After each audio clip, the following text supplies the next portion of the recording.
ஒரு காலத்தில் உலகம் முழுவதும் குழப்பத்தாலும் தவறுகளாலும் நிரம்பி இருந்துச்சு. மக்கள் நல்லது செய்யறத மறந்துட்டாங்க, தீமை செய்யறதுல ரொம்ப ஆர்வமாக இருந்தாங்க. ஒருத்தர் சண்டை போட்டாங்க. இதெல்லாம் கடவுளுக்கு பிடிக்கவே பிடிக்கல. அதனால் இந்த உலகத்தை அழிக்கணும்னு முடிவு பண்ணாங்க. ஆனால் இந்த உலகத்தில் நல்ல ஒரு நீதிமான் இருந்தார். அவர் பேர் தான் நோவா. அவர் தேவன் மேல் ரொம்ப நம்பிக்கையாக இருந்தார். தேவனுக்கு பயந்து வாழ்ந்தார். ஒரு நாள் நோவா ஜெபம் பண்ணி கொண்டிருந்தார். அப்பொழுது தேவன் நோவாவிடம் பேசினார். நோவா, மனிதர்கள் தவறான வழிகளில் சென்று விட்டார்கள். நான் உலகத்தை அழிக்கப் போகிறேன். ஆனால் உன்னையும் உன் குடும்பத்தையும் நான் காக்கப் போகிறேன் என்று சொல்லுவாங்க. அதனால் நீ ஒரு பெரிய ஸ்ட்ராங்கான ஒரு கப்பல் கட்டு அப்படின்னு சொல்லுவாங்க. நோவாவோ ஒரு வார்த்தை கூட கேள்வி கேட்க மாட்டார். தேவன் என்ன சொன்னாரோ அப்படியே செய்வார். கப்பல் கட்டும் வேலையை தொடங்கிட்டார். இதை மக்கள் பார்த்து அவரை ஒரே கிண்டலும் கேலியும் பண்ணுவாங்க. இங்கேயே மழை வரப்போது கப்பலாக கட்டுற சொல்லி அவரை ரொம்ப கேலி பண்ணுவார். அவர் வருத்தமாக இருப்பார். ஆனாலும் யாரையுமே ஒன்றும் சொல்லாமல் அவர் வேலையை செஞ்சுக்கிட்டே இருந்தார். கடவுள் சொன்னதை மாத்திரமே நோவா நிறைவேற்றினார். கடவுள் என்ன சொன்னாரோ அதை மாத்திரம் செஞ்சு முடிக்கணும் அப்படிங்கிற ஒரே நோக்கம் மட்டும்தான் நோவாவுக்கு இருந்தது. நாட்கள் கடந்தது. அந்த பெரிய கப்பலும் தயாரானது. அப்புறம் ஒரு அதிசயமான விஷயம் நடந்தது.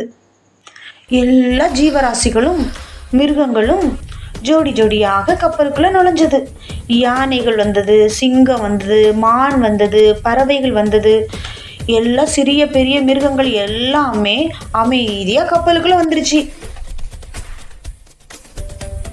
நோவாவும் அவர் குடும்பமும் கப்பலுக்குள் சென்றார்கள். அனைவரும் உள்ளே சென்றதும் கடவுள் கப்பலின் கதவை அடைத்தார்.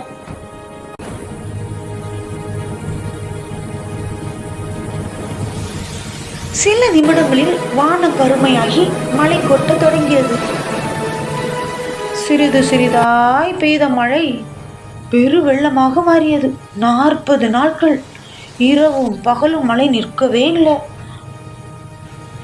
நீர் உயர்ந்துட்டே இருந்துச்சு. மரங்கள் மூழ்கிடுச்சு. மலைகள் எல்லாம் கூட என்ன செஞ்சிருச்சு, நீர்னால நிரம்பி மூழ்கி போயிடுச்சு.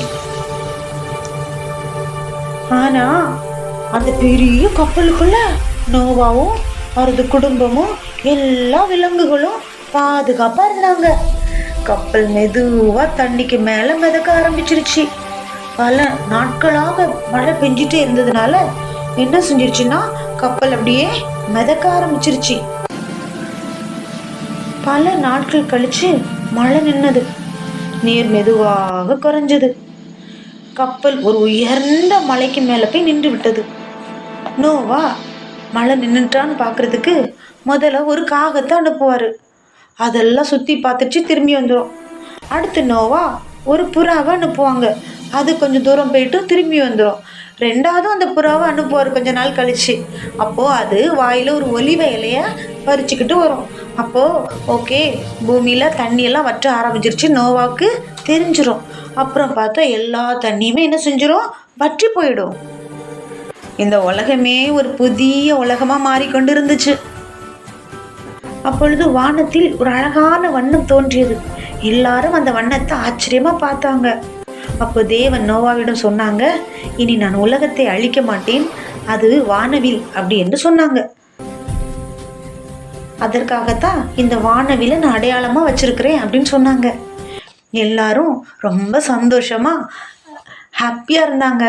அந்த நாமும் இயேசுவுக்கு கீழ்ப்படிந்து அவர் வார்த்தைகளை கடைபிடித்து வாழ்ந்தால் எவ்வளோ தீமை நடந்தாலும் ஏசப்பா நம்மளை அந்த நோவாவை எப்படி பேழைக்குள்ள வச்சு பாதுகாத்தாரோ அப்படியே அவருடைய கரத்தில் வச்சு நம்மளை பாதுகாப்பார்.